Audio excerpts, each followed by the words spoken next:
അങ്ങനെ നമ്മളെല്ലാവരും കാത്തിരുന്ന ടോക്സിക്കിന്റെ ഫസ്റ്റ് ട്രെയിലർ എന്ന് പറയാൻ പറ്റത്തില്ല, ഇൻട്രൊഡ്യൂസിങ് റായ, അതായത് റോക്കി ബായ് യാഷിന്റെ ആ ഒരു ഫസ്റ്റ് ലുക്ക് ഇൻട്രൊഡ്യൂസ് ചെയ്യുന്ന ഒരു ഗ്ലിംസ് ആണ് ഇപ്പോൾ ഇറങ്ങിയിരിക്കുന്നത്. സത്യം പറഞ്ഞാലേ ഈ ഗ്ലിംസ് കാണുമ്പോഴത്തേക്ക് ആദ്യം ഫീൽ ചെയ്യുന്നത് നമ്മുടെ ഗീതു ചേച്ചി ഉണ്ടല്ലോ, ഗീതു മോഹൻദാസ്, WCCയുടെ കർമ്മത്തിട്ട് ഒരു അടി കൊടുക്കുന്നതാണ് എനിക്ക് പേഴ്സണലി ഫീൽ ചെയ്തത്. കാരണം സാധാരണ WCC ഈ സ്ത്രീകൾക്ക് വേണ്ടിയിട്ടുള്ള കാര്യങ്ങളൊക്കെ ഇവിടെ ഡയലോഗ് അടിക്കുമ്പോഴത്തേക്ക് അല്ലെങ്കിൽ പ്രത്യേക രീതിയിലുള്ള ഒരു ഫെമിനിസം ഒരു മുന്നോട്ട് കൊണ്ടുവരും. അവരുടെ ഫെമിനിസം എന്ന് പറയുമ്പോഴത്തേക്കും ആണുങ്ങളെ എങ്ങനെയെങ്കിലും അടിച്ചമർത്തുക എന്നുള്ള ഉദ്ദേശത്തിൽ മാത്രം കൊണ്ടുപോകുന്ന. അതെ അതെ അതെ അതെ അതെ. ഇപ്പോൾ ദിലീപിന്റെ കേസിൽ അവരെടുക്കുന്ന ന്യായം നമുക്കറിയാം. അതേസമയത്ത് വേടൻ പീഡിപ്പിക്കപ്പെട്ട പെണ്ണുങ്ങളെയൊക്കെ അവർ തിരിഞ്ഞു പോലും നോക്കൂല, കാരണം അതൊക്കെ വേറെ ഒരു രീതിയാണ്. എനിവേ അതിലേക്ക് പോകണ്ടല്ലോ. അപ്പോൾ ഗീതു ചേച്ചി എന്തായാലും WCCയിലുള്ള ചേച്ചന്മാർക്കിട്ട് ഒരു അടി കൊടുക്കുന്ന രീതിയിലാണ് ഇതിൻ്റെ ഒരു ഗ്ലിംസ് അല്ലെങ്കിൽ ഇൻട്രൊഡ്യൂസിങ് റായ പണി വെച്ചിരിക്കുന്നത്. അപ്പോൾ യാഷിന്റെ KGF 2 കഴിഞ്ഞിട്ടുള്ള സിനിമ ഏതായിരിക്കും അല്ലെങ്കിൽ എന്തായിരിക്കും പടം എന്നുള്ളത് ഇങ്ങനെ പാൻ ഇന്ത്യ അല്ലെങ്കിൽ പാൻ വേൾഡിൽ വെയിറ്റിംഗ്. അപ്പോൾ എല്ലാവരും ഞെട്ടിച്ചുകൊണ്ടാണ് ഗീതു ചേച്ചി പടം ഇൻട്രൊഡ്യൂസ് ചെയ്തത് പോലും അല്ലെങ്കിൽ അനൗൺസ് ചെയ്തത് പോലും. എനിവേ നമുക്ക് എന്തായാലും ഇൻട്രൊഡ്യൂസിങ് റായ അല്ലാന്നുണ്ടെങ്കിൽ അതിന്റെ ഒരു ഫസ്റ്റ് ഗ്ലിംസ് ഒന്ന് കാണാം.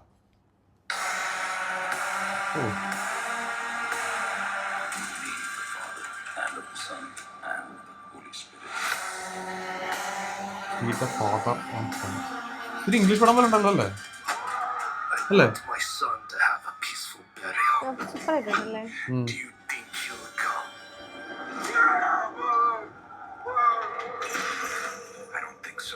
നമ്മളെ ഒരു ഹോളിവുഡ് പടം കാണുന്നതിന്റെ ഒരു ഗീതു ചേച്ചിക്ക് അപ്പൊ പണി അറിയാം. ഇത് വിന്റേജ് കാലഘട്ടം, ലൈക്ക് ഇപ്പോഴത്തെ കാലഘട്ടം ആ ഉപയോഗിക്കുന്ന തോക്കും കാര്യങ്ങളും കാറെല്ലാം തന്നെ വിന്റേജ് കാറാണ്. നമ്മുടെ മലയാളിയുടെ പുള്ളിയല്ലേ അല്ലേ?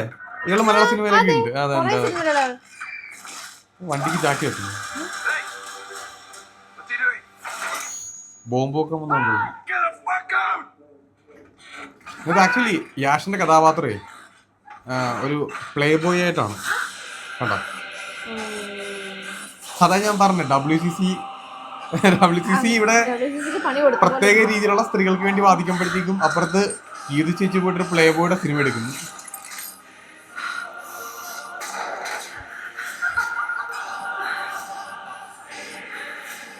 ആക്ച്വലി ഇങ്ങനത്തെ ഒരു സിനിമ നമ്മുടെ ഇന്ത്യൻ സിനിമയിൽ എടുക്കാൻ കാണിക്കുന്ന കുറച്ച് ഗട്സാണ് അല്ലേ?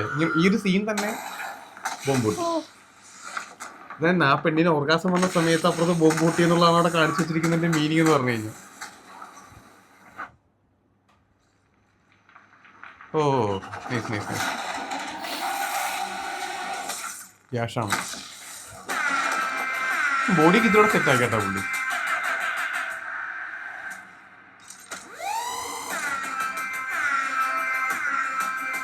ഓ സംഭവം കൊള്ളാല്ലേ, ആ ഒരു വിഷ്വലി സാധനം കൊള്ളാം. പക്ഷെ ഗീതു മോഹൻദാസ്, ഗീതു ചേച്ചിക്ക് ഇത്രയും പണി അറിയാവുന്ന ഇപ്പൊ കേട്ടോ മനസ്സിലാക്കുന്നത്. ഓ nice nice nice. Rocking star. ഓ മൊത്തം വെടി അടി ഇടി പോക.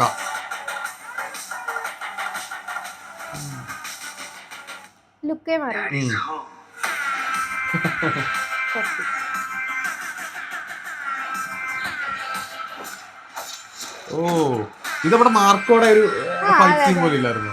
അല്ല അതിന്റെ ഡയലോഗ് കേട്ടായിരുന്നോ? ഡാഡി സോങ് എന്ന് പറഞ്ഞിട്ടുള്ള 19/3/2026 റിലീസ്.